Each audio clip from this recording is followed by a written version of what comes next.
Hello everyone. Haryana ADA की notification आ चुकी है और नोटिफिकेशन के साथ साथ ही कई सारी क्वेरीज और क्वेश्चंस हमारे ऊपर बम्बार्डमेंट की तरह आ रहे हैं। सर तैयारी कैसे करें, समझ में नहीं आ रहा। सिलेबस बिल्कुल नया है, पैटर्न बिल्कुल नया है, इसको किस तरीके से टैकल करना है।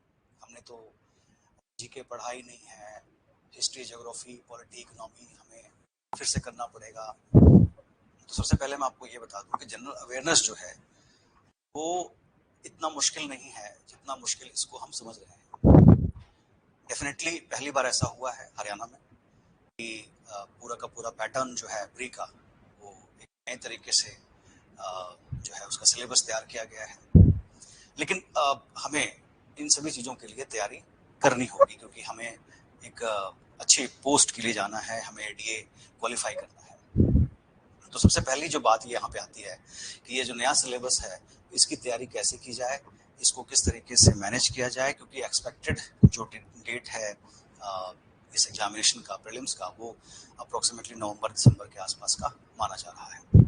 अभी अगस्त का महीना चल रहा है, अगस्त के बाद सितंबर, अक्टूबर, यानी करीब 2.5 से 3 महीने के आसपास का अगर हम टाइम लेके चलें कि हमें तैयारी करने के लिए चाहिए तो वो काफ़ी हद तक सफिशियंट होगा। यहाँ तक कि बच्चे जिन्होंने थोड़ी बहुत पढ़ाई की होती है वो भी प्रीलिम्स, आईएएस की प्रीलिम्स की तैयारी के लिए भी 3 से 4 महीने की का समय ही सही समझते हैं।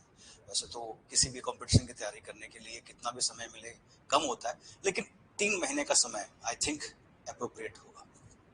मेरा नाम के शर्मा है और मैं divine institute for judicial services का डायरेक्टर हूँ। और मैं आज आपसे जो डिस्कशन करना चाहता हूँ वो डिस्कशन करना चाहता हूँ अपने नए पैटर्न ऑफ एग्जामिनेशन के बारे में। एडीए के प्रीलिम्स के लिए जो तैयारी करनी है और जो सिलेबस है उसको किस तरीके से समझें और किस तरीके से अपनी तैयारी की शुरुआत करें। Divine institute for judicial services, बहुत लोगों को शायद नहीं पता होगा कि हमारी डिवाइन आईएएस एकेडमी भी एक एकेडमी हमारी जो है एग्जिस्ट करती है। तो हमारे लिए ये जो सिलेबस है वो बहुत मुश्किल या बहुत डिफिकल्ट नहीं है, because we have a team of faculty जो इस पर्टिकुलर पोर्शन का पूरी तरीके से आपको एक्सपर्ट गाइडेंस दे सकते हैं, आपको एक अच्छी तैयारी कराने में हेल्प कर सकते हैं। तो सबसे पहले हम डिस्कस करेंगे कि इस बार के एग्जामिनेशन का पैटर्न किस तरह का है और इसको किस तरीके से टैकल करना है। तो सबसे पहले हम ये समझते हैं कि जिन लोगों को ये पता है कि जनरल स्टडीज या जनरल नॉलेज क्या होता है, तो जनरल नॉलेज की अगर हम बात करें तो उसमें लगभग वो सारे सब्जेक्ट आते हैं जो हमने अपने स्कूलिंग के टाइम पे पढ़ाई की। इसमें जो एडिशन होती है वो करंट अफेयर्स की होती है। और कई बच्चे जो होते हैं जो स्कूल में भी पढ़ते हैं लेकिन वो न्यूज़पेपर रीडिंग रेगुलर तरीके से करते हैं तो उनका करंट अफेयर्स भी काफ़ी अच्छा हो जाता है, यानी कि नेशनल इंटरनेशनल अफेयर जो है उनके काफ़ी अच्छे होते हैं और उसमें वो अच्छा खासा नॉलेज रखते हैं। तो यहाँ पे अगर मैं ये कहूँ कि एक एजुकेटेड इंसान से ये एक्सपेक्ट किया जाता है कि उसे सारे सब्जेक्ट की जानकारी हो, तो ये गलत नहीं होगा। और हरियाणा एडीए में अभी इसी चीज के ऊपर फोकस किया जा रहा है कि प्रीलिम्स में वो आपके बेसिक जनरल नॉलेज एबिलिटी को यहाँ पे चेक करेंगे, उसके बाद फिर लॉ की बारी आएगी, यानी कि जो मेंस है उसमें लॉ सब्जेक्ट्स पढ़ाए जाएंगे या उस पर क्वेश्चंस आएंगे। लॉ सब्जेक्ट्स के ऊपर हमारा लेक्चर जो है वो अलग से आपको प्रोवाइड किया जाएगा, क्योंकि ऐसा भी नहीं है कि आप सिर्फ और सिर्फ प्रीलिम्स के बल पे एडीए बन सकते हैं।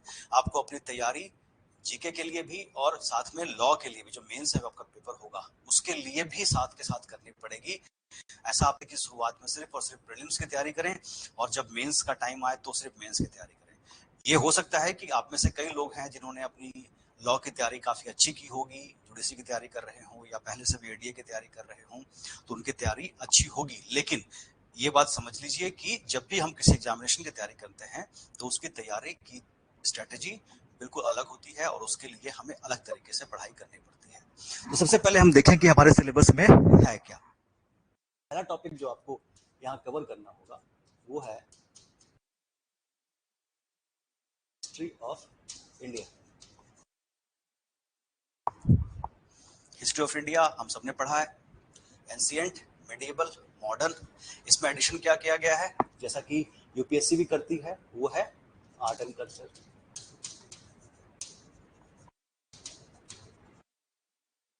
दूसरा टॉपिक इंडियन पॉलिटी।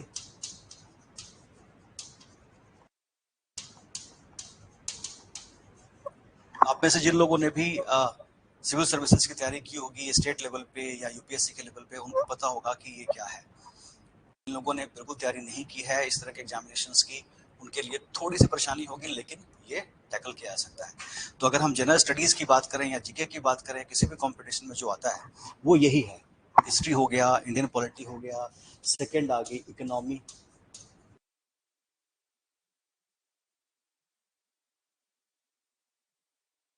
तीसरा इंडियन एंड वर्ल्ड ज्योग्राफी,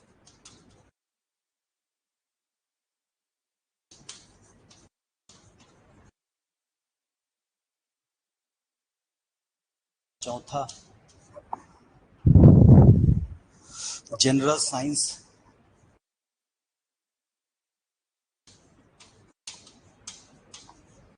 पांचवा नेशनल एंड इंटरनेशनल अफेयर्स,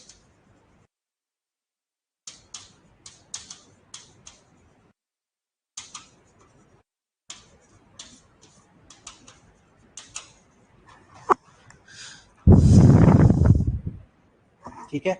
ये आपके जीके के सारे या जीएस के सारे सब्जेक्ट हो गए। इसमें जैसे कि हम स्टेट सिविल सर्विसेज में भी अगर हम प्रीलिम्स का एग्जामिनेशन देते हैं तो उसमें भी सीसेट के नाम से एक एग्जाम कंडक्ट किया जाता है, सिविल सर्विसेज एप्टीट्यूड टेस्ट। तो उसमें भी आप देखेंगे रीजनिंग और क्वांट वगैरह पूछे जाते हैं। तो यहाँ पे भी रीजनिंग और क्वांट जो है, बेसिक न्यूमरोलॉजी जो है, वो मेंटल एबिलिटी के नाम से आएगा। तो यहाँ पे अगर हम देखें छठा टॉपिक, तो ये है जनरल मेंटल एबिलिटी, जिसको हम रीजनिंग कह सकते हैं, और बेसिक न्यूमरोलॉजी।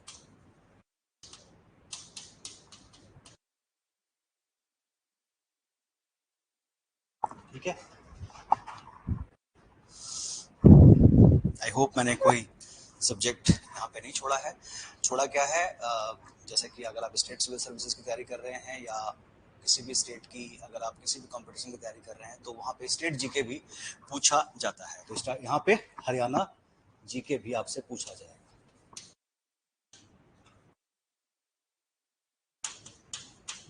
इसमें हरियाणा की हिस्ट्री, हरियाणा की पॉलिटी, हरियाणा का कल्चर, नॉर्मली अगर हम देखें तो इस तरह के सवाल इंटरव्यू में पूछे जाते थे जुडिशरी एग्जामिनेशंस में।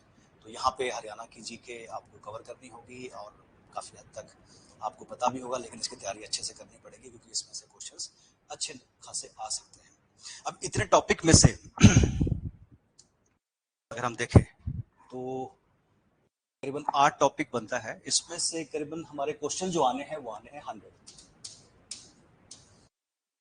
मार्क्स का भी है ये, यानी कि क्वेश्चन का लेवल जो होगा वो बहुत ट्रिकी या डिफिकल्ट या बहुत कंफ्यूज करने वाला नहीं होना चाहिए। जनरली जो क्वेश्चंस पूछे जाएंगे डायरेक्ट ही होंगे। कुछ क्वेश्चंस का स्टैंडर्ड डेफिनेटली थोड़ा सा अच्छा हो सकता है, कंपटीशन को देखते हुए एग्जामिनर ऐसा करते हैं। तो हो सकता है कुछ क्वेश्चंस का स्टैंडर्ड अच्छा हो, तो यहाँ पे तैयारी हमें मीडियम लेवल से थोड़ी ऊपर की रखनी पड़ेगी। यानी कि हमें बिल्कुल सिविल सर्विसेज की तरह तैयारी नहीं करनी, बिकॉज इट टेक्स टाइम। यहाँ पे हमें तैयारी ऐसी करनी है जिसमें हम अपने लेवल को मीडियम से थोड़ा ऊपर रखें ताकि हमारा ये एग्जाम क्वालिफाई हो जाए। अब यहाँ पे इतने सारे जो टॉपिक्स हैं, 8 टॉपिक लगभग बनते हैं, और अगर 100 क्वेश्चंस हमें आने हैं तो हम मान के चलते हैं कि पर टॉपिक करीबन 10, 12, 15 के आसपास क्वेश्चंस पूछ जाएंगे। किसी में कम हो जाएंगे, किसी में ज्यादा हो जाएंगे। तो बड़े सब्जेक्ट्स कौन कौन से हैं, सबसे पहले हम उनको देखते हैं। जैसे कि हिस्ट्री आपका बड़ा सब्जेक्ट हो गया है। आर्ट एंड कल्चर वैसे उन्होंने अलग से लिखा हुआ है, मैंने इसी में इंक्लूड कर दिया बिकॉज हिस्ट्री का ही पार्ट आता है। पॉलिटी आपका बड़ा हो गया, इकोनॉमी आपका बड़ा हो गया, ज्योग्राफी आपका बड़ा हो गया। ये सारे सब्जेक्ट जो आपके हैं 1, 2, 3, 4, ये आपके बड़े हो गए। करंट अफेयर्स के क्वेश्चन डेफिनेटली अच्छे नंबर से पूछे जाएंगे। जनरल साइंस कम नंबर के होते हैं, 4-5 क्वेश्चन ही इसमें से पूछे जाते हैं। जनरली बायोलॉजी से क्वेश्चन ज्यादा होते हैं, केमिस्ट्री और फिजिक्स से उतने क्वेश्चन नहीं होते।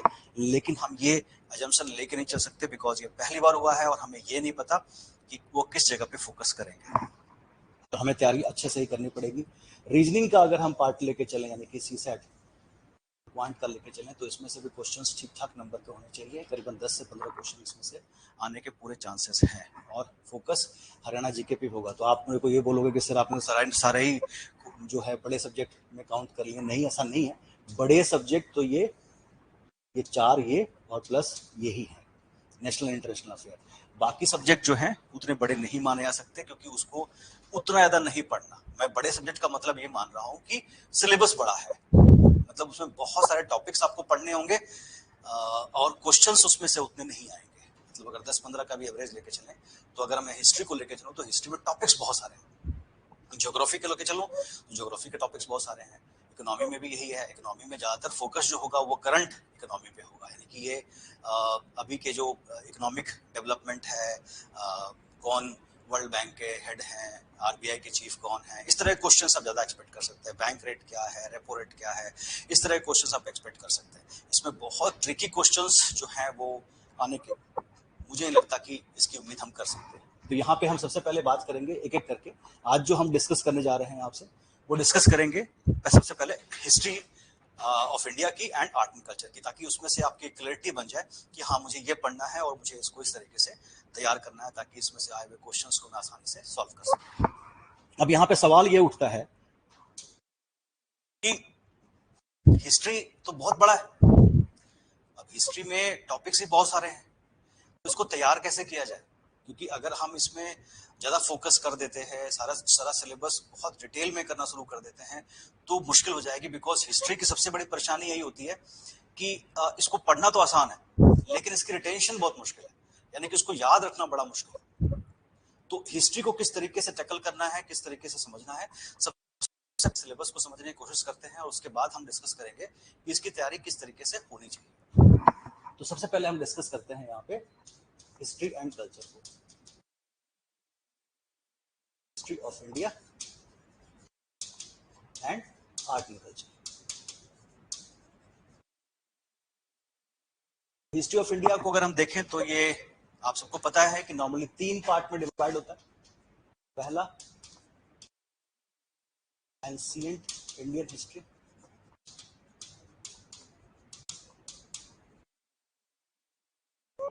यानी कि प्राचीन भारत का इतिहास। तो प्राचीन भारत का इतिहास तो बहुत पुराना है ना। इंसानी इतिहास अगर देखें तो बहुत पुराना है। Palaeolithic, Mesolithic, Neolithic, stone age से शुरुआत होती है इसकी। लेकिन ये नहीं पढ़ना हमें, नॉर्मली ऐसे क्वेश्चंस नहीं पूछे जाते, नॉर्मली नहीं पूछे जा सकते। अगर पूछ लेते हैं तो उसका कुछ कर नहीं सकते, लेकिन ज्यादातर देखा जाए तो सिलेबस हमारा शुरू होता है हड़प्पा सिविलाइजेशन। तो पहला टॉपिक जो आपका आता है वो है हड़प्पा सिविलाइजेशन।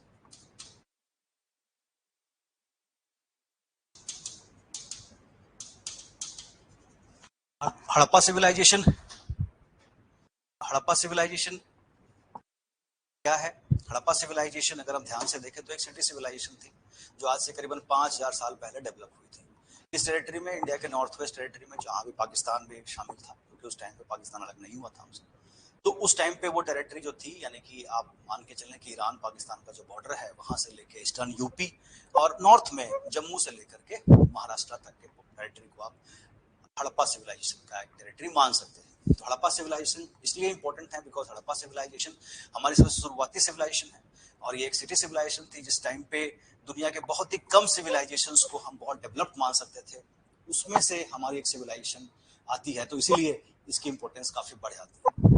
इसकी इंपॉर्टेंस इसलिए भी बढ़ती है क्योंकि इसने काफी हद तक इंडियंस के अंदर एक कॉन्फिडेंस दिया था कि हम ब्रिटिशर्स से बेटर हैं। बिकॉज जब ब्रिटिशर्स इंडिया आए थे तो हम काफी हद तक एक प्री कंसीव्ड नोशंस से घिरे हुए थे कि हम जो हैं इंडियंस जो हैं वो इंफीरियर हैं ब्रिटिशर्स से। लेकिन इस सिविलाइजेशन ने हमें काफी बूस्ट किया, काफी मोटिवेट किया कि जिस टाइम पे यूरोपियन सिविलाइजेशन डार्क एज में जी रही थी, डार्क एज का मतलब है कि एग्रीकल्चर और सिर्फ शिकार करने में बिजी थी, उस टाइम पे हमारी सिविलाइजेशन जो थी वर्ल्ड की सबसे नामी गिरामी सिविलाइजेशंस में से एक थी। तो हमारे फ्रीडम स्ट्रगल में हड़प्पा सिविलाइजेशन का काफी इंपॉर्टेंट जो रोल रहा है लोगों को मोटिवेट करने में और हमारे जो इंटेलिजेंसिया थी उसको इस बात के लिए कन्विंस करने में कि हम ब्रिटिशर्स से कम नहीं है। ये आप जब मॉडर्न इंडियन हिस्ट्री पढ़ेंगे, जब आप मॉडरेट और एक्सट्रीमिस्ट के बीच के आइडियोलॉजिकल डिफरेंस को देखने की कोशिश करेंगे तो आपको ये काफी हद तक समझ में आना शुरू हो जाएगा।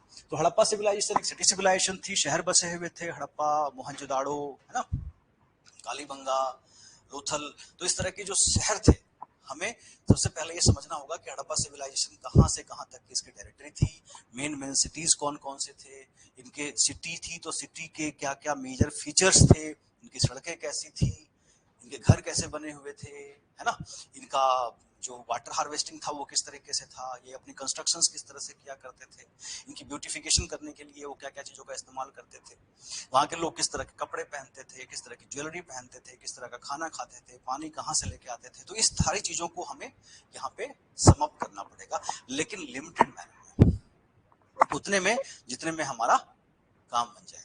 अब एक चीज और जो यहाँ पे सबसे इंपॉर्टेंट जो आता है, जो आप मानोगे कि काफी इंपॉर्टेंट था, यानी कि अगर हम सिटी सिविलाइजेशन की बात करते हैं तो कोई भी सिटी सिविलाइजेशन जो होती है वो ट्रेड और कॉमर्स पे बेस्ड होती है। तो इस हड़प्पा सिविलाइजेशन के बारे में भी यही है। हड़प्पा सिविलाइजेशन ट्रेड करती थी, इंटरनल भी एक्सटर्नल भी। इंटरनल में रॉ मटेरियल और अनाज लेके आते थे, रॉ मटेरियल को डेवलप करके कई सारी चीजें बनाई जाती थी जो एक्सपोर्ट की जाती थी बाहरी कंट्रीज में, है ना। तो ये जो एक्सपोर्ट और इंपोर्ट था वो किस तरह का था, क्या क्या चीजें वो एक्सपोर्ट करते थे, क्या क्या चीजें इंपोर्ट करते थे, ये भी यहाँ पे आपको समझना होगा। तो इसी में अगर हम इंक्लूड कर दे आर्ट एंड कल्चर को, तो उनके जो बर्तन किस तरह के बनाए जाते थे, यूटेंसिल्स किस तरह के बनाए जाते थे, उनका जो मिट्टी का बर्तन था वो किस तरह के बनाया जाता था, किस चीज से बनाया जाता था, उसकी ब्यूटिफिकेशन किस तरह से की जाती थी, ये सारी चीजें आ जाएंगी। वो लोग सील यूज किया करते थे अपने प्रोडक्ट को आइडेंटिफिकेशन देने के लिए, वो सील किस तरह से बनाई जाती थी, है ना। इस चीज को हम आर्ट में लेके जाएंगे। वो अपने कपड़े जैसे कि हड़प्पा सिविलाइजेशन के बारे में माना जाता है कि दुनिया की पहले सिविलाइजेशन थी जिसने कॉटन क्लोथ्स को बनाया, और कॉटन को जो मेसोपोटामिया के लोग थे वो सिंडन कहा करते थे। तो कॉटन मैन्युफैक्चर करना और उसके बाद उसको एक्सपोर्ट करना इनका मेजर काम था। तो यहाँ पे इनके कॉटन को वहां के लोग, मेसोपोटामिया के लोग सिंडन कहा करते थे, सिंडन, ठीक है ना। तो इस तरीके से उनका एक्सपोर्ट किन चीजों का था और उनको आइडेंटिफिकेशन देने के लिए सील्स का इस्तेमाल कैसे करते थे, किन किन चीजों को ये एक्सपोर्ट करते थे, ज्वेलरी को एक्सपोर्ट करते थे, है ना। तो उन सभी चीजों को यहाँ पे समअप करना पड़ेगा। कपड़ों को अगर एक्सपोर्ट कर रहे हैं तो कपड़ों की प्रिंटिंग भी होती थी, तो प्रिंटिंग किस तरह की होती थी, कलर्स भी उसमें ऐड किया जाता था, तो किस तरह से किए जाते थे, चरखे का इस्तेमाल करते थे नहीं करते थे। इन सभी चीजों के ऊपर हमें यहाँ पे फोकस रखना पड़ेगा ताकि हम हड़प्पा के साथ साथ आर्ट एंड कल्चर को भी साथ में लेके चले।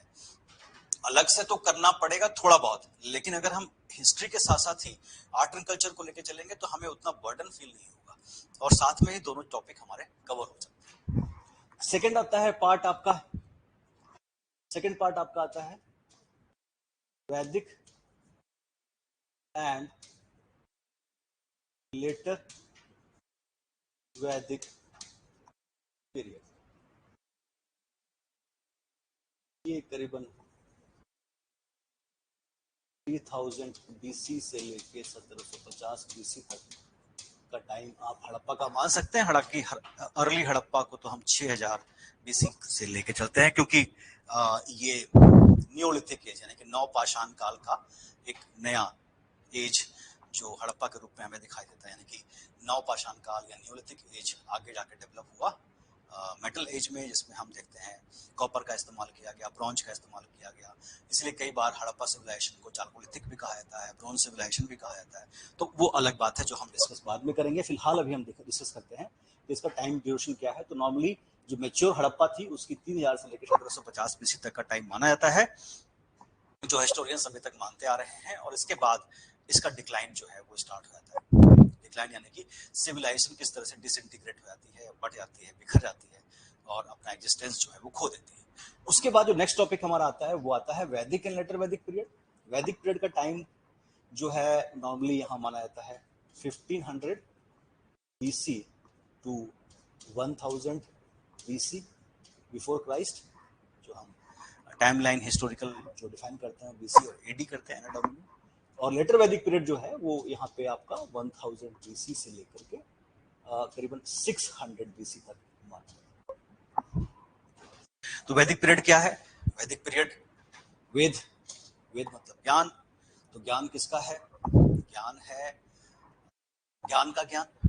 वेद का मतलब होता है ज्ञान का ज्ञान, यानी कि ज्ञान का ज्ञान होना ही ज्ञान है। खैर अब इस पे हम फिलोसॉफिकल डिस्कशन नहीं करेंगे। सबसे पहले हम समझते हैं कि वैदिक पीरियड, लेटर वैदिक पीरियड है क्या। तो इंडिया के अंदर एक नई जो है रेस जो थी वो इंटर करती है करीबन 1500 बीसी के आसपास, जिसको आर्यंस कहा जाता है। आर्य शब्द संस्कृत में अगर देखें तो जो जेंटलमैन हैं, जो अच्छे लोग हैं, उनको आर्य शब्द से बुलाया जाता है। तो आर्य जो थे वो सेंट्रल एशिया में रहते थे, और सेंट्रल एशिया में वो नोमैडिक ट्राइब थे। नोमैडिक ट्राइब मतलब खानाबदोश, खानाबदोश मतलब पशुपालक जो एनिमल हस्बेंड्री किया करते थे। और चूंकि जो एनिमल हस्बेंड्री कर रहा है यानी कि प्रोड्यूसर नहीं है ना, जो बेसिकली हंटिंग और गैदरिंग कर रहा है, प्रोडक्शन नहीं कर रहा है, एग्रीकल्चर वगैरह नहीं कर रहा है, तो वो जानवरों पे ही डिपेंडेंट थे। चूंकि वो एग्रीकल्चर नहीं कर रहे हैं या बहुत कम कर रहे हैं, कम कर रहे हैं तो वो शिफ्टिंग एग्रीकल्चर है, यानी कि एक साल कहीं पे किया, अगले साल कहीं और किया, उसके अगले साल कहीं और किया, फिर वापस आ गए उस जगह पे। तो ये घूमते रहते थे अपने जानवरों को लेकर के, और थोड़ा बहुत एग्रीकल्चर, जो मोटे अनाज जिसको हम कहते हैं, जौ बाजरा वगैरह, इसका प्रोडक्शन वो किया करते थे। अब वहां पे चूंकि इनकी पॉपुलेशन बढ़नी शुरू हो गई और उसके बाद रिसोर्सेस कम हो गए, तो ये माना जाता है कि एक ग्रेटेस्ट जो है माइग्रेशन शुरू होती है, और उसको टू लाइन माइग्रेशन कहते हैं। पहला माइग्रेशन जो हुआ वो चला गया यूरोप की तरफ, दूसरा माइग्रेशन जो हुआ वो आर्यंस का, वो सारा जो है मिडिल ईस्ट जो है वो क्रॉस करके वो इंडिया की तरफ आए। इंडिया उस टाइम पे जो है उसको उन्होंने नाम दिया, उसको नाम दिया सप्त सिंधु प्रदेश, यानी कि सप्त मतलब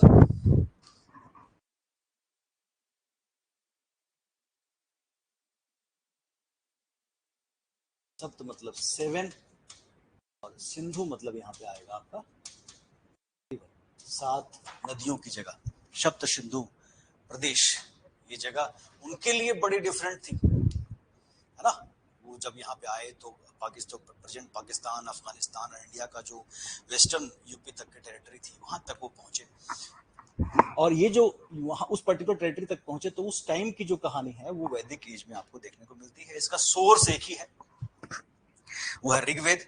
हम लिटरेरी सोर्स भी नहीं कह सकते, बिकॉज ऋग्वेद जो था वो संहिता था। संहिता का मतलब होता है कि जो book not written at the time of its compilation, यानी कि जो किताब अपने निर्माण के समय काल में लिखी नहीं गई, उसको हम संहिता कहते हैं। तो ऋग्वेद उस पर्टिकुलर टाइम पे लिखी नहीं गई, श्रुति स्मृति के थ्रू आगे बढ़ रही थी, यानी कि सुन के और याद करके वो आगे बढ़ रही थी। तो उस टाइम पे जो सोर्स है इस पर्टिकुलर टाइम का, वो उसमें सिर्फ ऋग्वेद है। और ऋग्वेद में भी टोटल 10 मंडल हैं, लेकिन 10 मंडल में से सारे मंडल जो है ऋग्वेद के बारे में नहीं बताते, बिकॉज कुछ मंडल हैं जो बाद में उनका निर्माण किया। जैसे कि एग्जांपल के तौर पे 2nd to 7th मंडल जो है उसकी रचना जो है ऋग्वेद के टाइम पे हुई। 1st 8 9 10 वो लेटर वैदिक पीरियड में उसका रचना किया गया। तो उसमें जो चीजें बताई गई हैं वो वैदिक की नहीं है, लेटर वैदिक पीरियड की। लेकिन लेटर वैदिक पीरियड जो है वो काफी डिफरेंट आप कह सकते हैं किससे, वैदिक पीरियड से। डिफरेंट कैसे? डिफरेंट ऐसे है कि लेटर वैदिक पीरियड में ये उस टेरिटरी में पहुंच गए जिस टेरिटरी में गंगा यमुना प्लेन्स हैं, यानी कि वो अब रुके नहीं है सब सिंधु प्रदेश में। उनके जो ट्राइब्स हैं, और ऐसा भी नहीं है कि एक बार में आर्यंस ने प्लान किया और यहाँ पे पहुंच गए, ऐसा नहीं था। ये हर्ड्स, यानी कि इनके जो ट्राइब्स थे और इनका जो काफिला था वो चले जा रहा था, चले जा रहा था, कई 100 सालों तक यहाँ पे वो कंटिन्यूटी में आए जा रहे थे। एक ट्राइब पहुंचा, कुछ टाइम के बाद दूसरा ट्राइब पहुंचा, उसके बाद तीसरा ट्राइब पहुंचा। इसी में से हम कहते हैं कि जो पहला ट्राइब भारत में पहुंचा था उसका नाम भारत ट्राइब था, इसलिए भारतवर्ष के नाम से हमारे देश को जाना जाता है। अब ये ट्राइब आगे फिर बढ़ते जा रहे हैं, है ना। अभी भी वो नोमैडिक है, वैदिक पीरियड में भी वो नोमैडिक ही है, अभी वो एग्रीकल्चरिस्ट नहीं बने, अभी उन्होंने प्रोडक्शन करना शुरू नहीं किया। तो क्या हुआ, अब वो पहुंच गए गंगा यमुना के प्लेन्स में। गंगा यमुना के प्लेन्स में जब वो पहुंचते हैं, सी बात है कि एनिमल हस्बेंड्री यानी पशुपालन सेकेंडरी हो जाता है। क्यों सेकेंडरी होता है? क्योंकि जमीन बहुत उपजाऊ है। अब उनको शिफ्टिंग एग्रीकल्चर की जरूरत नहीं है। जहां वो एक साल में एक फसल या 3 साल में एक फसल निकालते थे, यहाँ पे एक साल में 2 फसल 3 फसल तक निकाल सकते हैं। पानी की कमी नहीं है, प्लेन है, जमीन उपजाऊ है, एलुवियल सोयल है। इससे उनके लाइफ में एक ट्रांसफॉर्मेशन आता है। ट्रांसफॉर्मेशन क्या आता है कि वो अब नोमैडिक नहीं होते, वो एक परमानेंटली सेटल्ड ट्राइब होता है। और उनके ट्राइब का जो पहला आइडेंटिटी था, उनका ट्राइब का नाम था अब वो जियोग्राफिकल लोकेशन पे बेस्ड हो गया, यानी कि जहां पे कुरु रहते थे वो कुरुक्षेत्र बन गया, जहां पुरु रहते थे वो पौरव बन गया।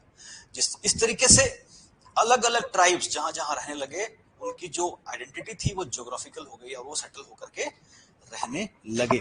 तो इस तरीके से लेटर वैदिक पीरियड में भी हमें समझना होगा कि क्या क्या उनकी लाइफ में चेंज हुए, इनके सोर्सेस क्या हैं। जहां पे हमारे पास वैदिक पीरियड में सोर्स सिर्फ ऋग्वेद के कुछ मंडल हैं, यहाँ पे हमारे पास सोर्सेस काफी हैं। जैसे कि वेद के जो चार वेद हैं, उनमें से 3 वेद सामवेद, यजुर्वेद, अथर्ववेद तो है ही है। उसके साथ साथ वैदिक लिटरेचर पूरा का पूरा जो है लिटर वैदिक के बारे में बताता है। इसमें क्या क्या आते हैं? इसमें उपनिषद आता है, इसमें वेदांग आते हैं, इसमें उपवेद आते हैं, इसमें पुराण आते हैं, इसमें जो है एपिक्स आते हैं, है ना। तो इस तरीके से बहुत सारे जो है ग्रंथों की रचना की गई और बाद में उनको लिखा भी गया। तो ये सारे ग्रंथ जो हैं वो हमें लिटर वैदिक पीरियड के बारे में जानकारी देते हैं। एंशिएंट में जो नेक्स्ट टॉपिक आपको पढ़ना होगा, ये सब बातें आपको इसलिए बताई जा रही हैं, बताने के तो सिर्फ मेन चीजें आपको बता दी जाए, लेकिन हिस्ट्री में जैसा मैंने आपको कहा कि it is always difficult to कैसे रिटेन और मेमोराइज द थिंग्स, कंफ्यूजन बहुत होती है। तो अगर आपको स्टोरी लाइन पता होगी तो it will be easier for you to you can say memorise the things. अगर हिस्ट्री में आपको स्टोरी लाइन नहीं पता तो कंफ्यूजन बहुत होगी, एक ही चीज कई तरीके से आपको सही लगेगा। तो यहाँ पे एक चीज हमेशा याद रखिए, जब हिस्ट्री पढ़ना है तो एक बार स्टोरी लाइन से आपको गो थ्रू करना पड़ेगा। नेक्स्ट जो है टॉपिक आपका वो आएगा तीसरा, जैनिज्म एंड बुद्धिज्म। यहाँ पे हम कुछ और फिलोसफीज भी डिस्कस करेंगे आपके साथ, खैर अभी हम नहीं कर रहे, लेकिन उस टाइम पे करेंगे, जिसको षड दर्शन कहा जाता है, 6 फिलोसफीज, ठीक है ना। उसके अलावा भी कई सारी फिलोसफीज हुई हैं, जैसे कि आजीविका हो गई, है ना, जैसे कि चरवाक हो गया। और आजीविका फिलोसफी बहुत इंपॉर्टेंट फिलोसफी थी जो मखाली घोषाल साहब ने दी थी, बड़े विद्वान थे और शायद आज तक हम उस चीज को मानते हैं, क्योंकि उनका ये कहना था कि हर चीज पहले से डिसाइडेड है, जो आपके साथ हो रहा है वो पहले से आपके डेस्टिनी में लिखा आ चुका है, आप उसको बदल नहीं सकते। और काफी हद तक हम भी मानते हैं ना, कई बार हम बोलते हैं कि हाँ किस्मत में जो लिखा है वही होता है। तो हम आजीविका फिलोसफी की उस बात को आज तक फॉलो कर रहे हैं। तो आप सोच सकते हैं कि हम आजीविका को किस तरीके से आज भी समझते हैं, जानते हैं, हालांकि हमें नहीं पता कि किसने कहा था, लेकिन आज भी हम उसको कहीं ना कहीं एक्सेप्ट करते हैं। तो देखिए कितनी स्ट्रॉन्ग फिलोसफी रही होगी। चरवाक फिलोसफी की बात करूं तो चरवाका भी अपने आप में बड़ी इंपॉर्टेंट फिलोसफी थी, जिसने कहा है कि खाओ पियो कोई बात नहीं, ऐश करो, घी घी पियो, नहीं है पैसा तो कर्ज लेके पियो, लेकिन चुकाना किसने है। ये इसका एक पार्ट है। दूसरा पार्ट काफी फिलोसफिकल है, काफी अवेयर करने वाला है। वो कहते हैं कि अगर आप जानवरों की बलि दे रहे हैं और जानवर जो हैं स्वर्ग जा रहे हैं, तो फिर अपने लोग जो बुजुर्ग हैं उनकी बलि दे दो, स्वतः स्वर्ग पहुंच जाएंगे। तो काफी चीजें हैं जो फिलोसफी में आपको देखने को मिलेंगी, समझने को मिलेंगी, लेकिन हम इसको बहुत शॉर्टेस्ट तरीके से मेमोराइज करने के लिए आपको बताएंगे किस तरीके से कितना कुछ आपको याद करना है। बाकी चीजें आपको सिर्फ पता होनी चाहिए, ताकि इन एनी केस अगर थोड़े एनालिटिकल क्वेश्चन पूछे जाएं तो उसमें भी आपको दिक्कत ना आए। जैनिज्म बुद्धिज्म की बात करते हैं तो जैनिज्म बुद्धिज्म में जैनिज्म जो है ये पुरानी रिलीजन मानी जाती है। क्यों पुरानी मानी जाती है? बिकॉज जैनिज्म सिर्फ वर्धमान महावीर से एसोसिएटेड नहीं है। ये जो है 24th तीर्थंकर थे, जो आखिरी तीर्थंकर माने गए हैं। तीर्थंकर,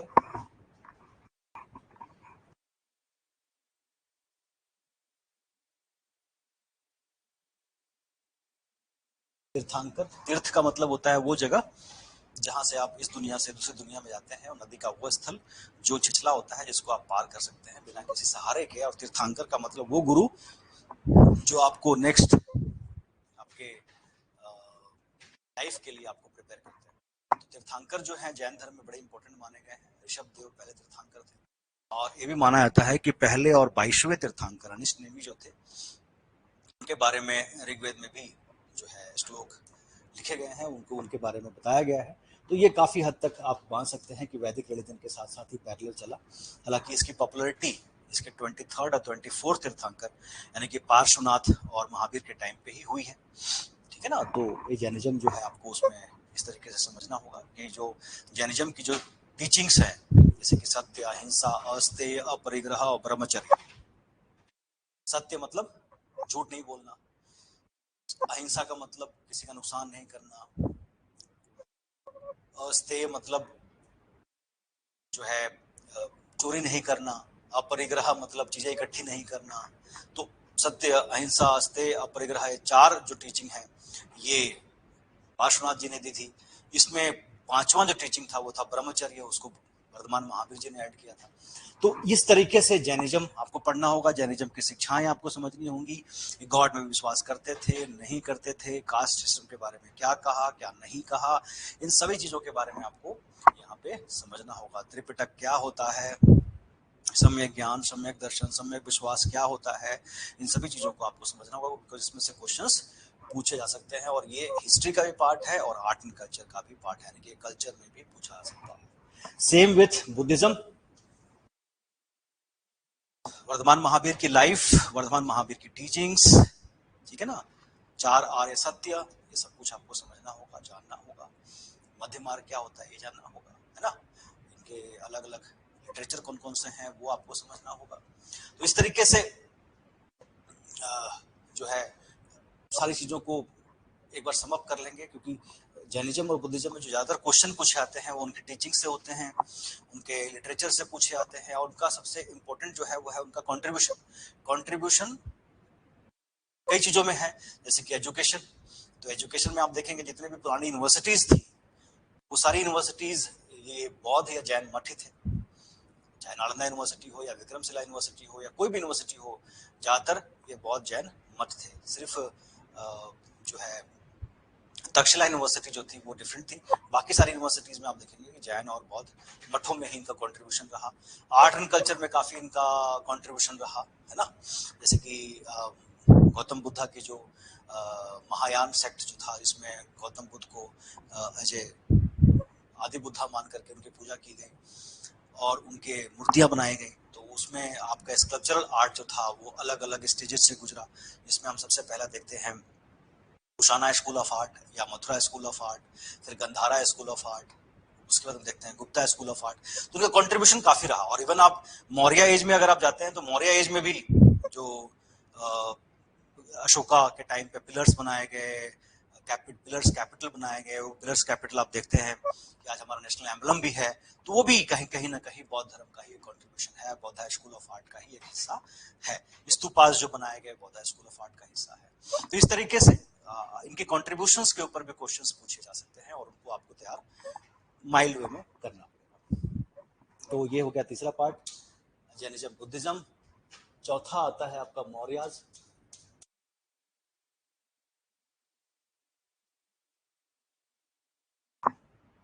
राइज ऑफ मगधा, इसमें आपको यहाँ पे समझना होगा कि राइज ऑफ मगधा क्या था। स्टोरी लाइन में आपको समझा देंगे, लेकिन जो मेमोराइज करना है वो छोटा होगा।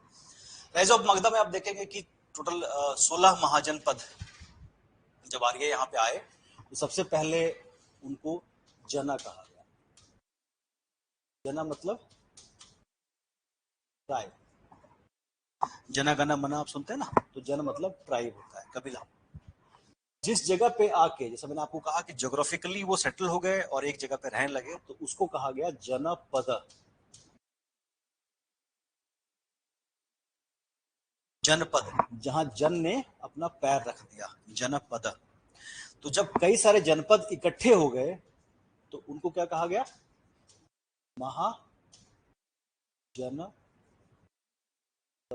यानी कि महाजनपद यानी कि बड़े महाजनपद। जनपद जो है वो बड़े हो गए तो उसको महाजनपद कहा जाने लगा। जब महाजनपद कहा जाने लगा तो ये टोटल जो इसका रेफरेंस हमें मिलता है वो है 16। जैन धर्म, जैन बुक्स टेक्स्ट में, बौद्ध टेक्स्ट में हमें मिलते हैं इसका रेफरेंस। उसमें से एक था मगध। मगध मतलब मान लीजिए साउथ बिहार। और ये मगध डायनेस्टी जो थी उसमें से कई सारी डायनेस्टीज आई और उसमें सबसे जो इंपॉर्टेंट और पावरफुल डायनेस्टी बन के आई वो थे मौर्याज, ठीक है ना, जिन्होंने नंदों से मगध एम्पायर अपने पास लिया और उसके बाद उसको एक्सपेंशन करते चले गए और अल्टीमेटली इंडिया में एक सबसे बड़ी और सबसे पुरानी जो पूरी होल इंडिया एम्पायर एस्टेब्लिश करने का जो श्रेय जाता है, जो नाम जाता है, वो जाता है मौर्याज के ऊपर। तो मौर्याज में आप देखेंगे सबसे पहले जो उनके फाउंडर थे वो चंद्रगुप्त मौर्य थे। फिर उनके बेटे बिंदुसार आए, फिर उनके बाद उनके बेटे अशोका आए।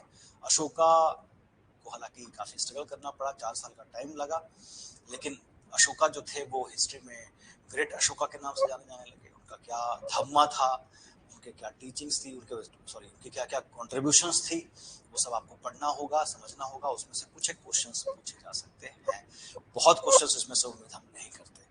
तो ये मौर्याज हो गए। मौर्याज के बाद जो एम्पायर था वो धीरे धीरे करके कमजोर पड़ने लगा, इंडियन एम्पायर।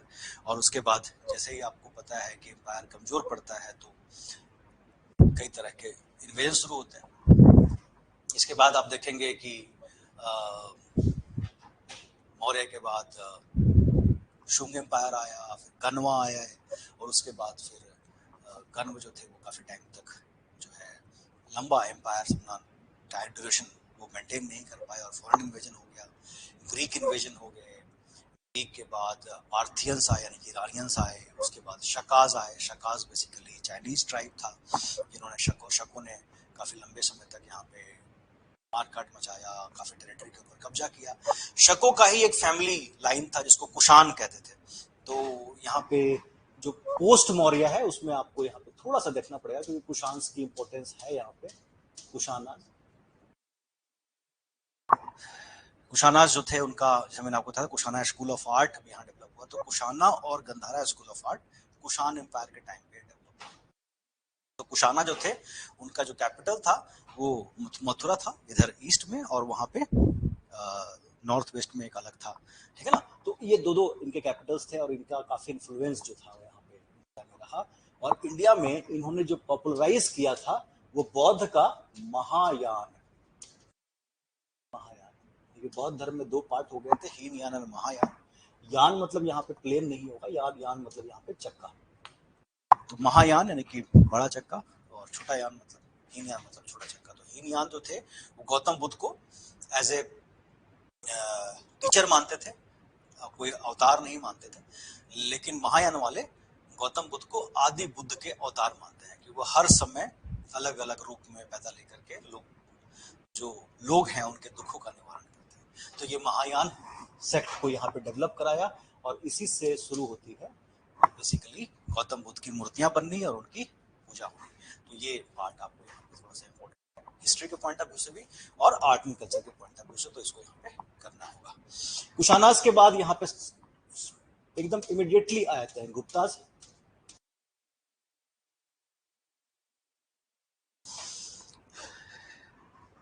कई हिस्टोरियंस ने गुप्ता पीरियड को गोल्डन पीरियड ऑफ हिस्ट्री कहा, कंट्रोवर्सी हुई, तो उसके बाद golden period of ancient history कहा जाता है।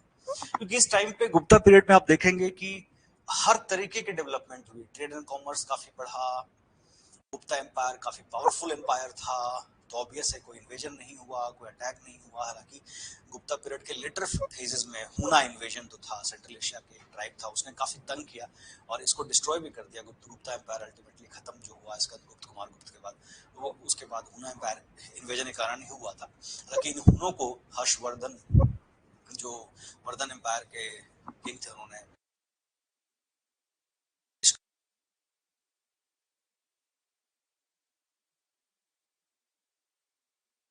चाहे वो चंद्रगुप्त फर्स्ट हो या उसके बाद समुद्रगुप्त हो, चंद्रगुप्त विक्रमादित्य हो, है ना।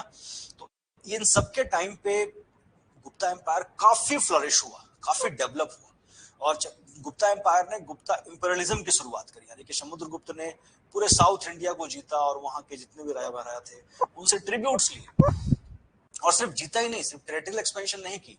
इस पर्टिकुलर टाइम पे आर्ट एंड कल्चर अपने पीक पे गया। जो गुप्ता स्कूल ऑफ आर्ट है उसको प्योर इंडियन आर्ट कहा जाता है।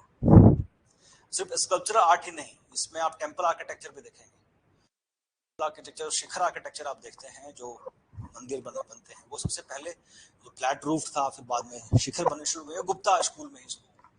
जितने भी तरह के साइंस की डेवलपमेंट आप एंशिएंट हिस्ट्री में देखते हैं, आप जैसे कि आर्यभट्ट, वराहमिहिर, इस तरह के जो आप देखते हैं लोगों को, ये सारे बुद्धगुप्त, ये सारे ही गुप्ता एम्पायर के टाइम पे आपको दिखेंगे। इसके साथ साथ जो कालिदास, लिटरेरी जो जीनियस जितने भी थे, उन सबको आप गुप्ता एम्पायर के टाइम पे देखेंगे। अगर हम ये कहें कि जितने भी एंशिएंट स्क्रिप्चर्स थे यानी कि जो किताबें थी उनको रिटन फॉर्म में लिखने का जो काम था वो गुप्ता के टाइम पे किया गया, तो गलत नहीं होगा। ज्यादातर किताबें इसी पर्टिकुलर टाइम पे लिखी गई थी। तो इस टाइम पे जो है ओवरऑल डेवलपमेंट के कारण गुप्ता एम्पायर काफी ज्यादा इंपॉर्टेंट हो जाता है, और खास करके अपने आर्ट एंड कल्चर और साइंटिफिक डेवलपमेंट, एजुकेशन के फील्ड में भी काफी डेवलपमेंट इस टाइम पे आपको देख। तो ये एक ब्रीफ डिस्कशन थी अबाउट हिस्ट्री एंड सिलेबस। तो इसीलिए अभी हमारे पास टाइम है कि जो नोट्स अगर हम और इंडियन